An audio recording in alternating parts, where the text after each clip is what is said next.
In the last video, we finished with right against exploitation.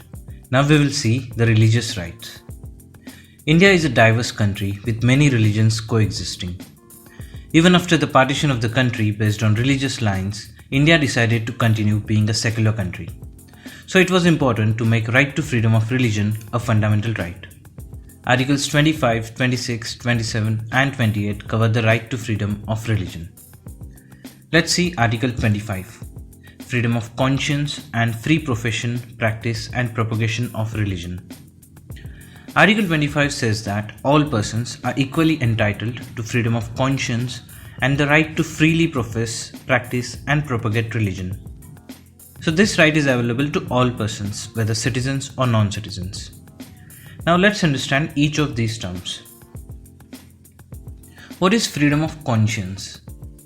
It stands for the inner freedom of an individual to mold his relation with God or creatures in whatever way he desires. So whether you believe God is a man or woman, a divine entity or a devil, a father-like figure or your best friend, it's totally up to you. Second, right to profess.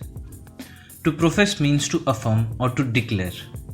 Declaration of one's religious beliefs and faith openly and freely is a fundamental right. So you can openly declare yourself as a Hindu, Muslim, Christian, or an atheist or an antagonist. Here in India, all religions are respected. Third, right to practice. With religion comes rituals. Right to practice religion includes performance of religious worship, rituals, ceremonies, and exhibition of beliefs and ideas. Fourth, right to propagate. It includes transmission and dissemination of one's religious beliefs to others. In short, spreading of religion through peaceful means. But please note that this does not include a right to convert another person to one's own religion. Forcible conversions impinge on the freedom of conscience guaranteed to all persons alike. So what restrictions can be imposed on this right? Reasonable restrictions can be imposed on these rights on the grounds of public order, morality, health, and other provisions relating to the fundamental rights. Now please note this last ground. There is an important distinction between Article 25 and 26 based on this ground. We shall cover it in the next video.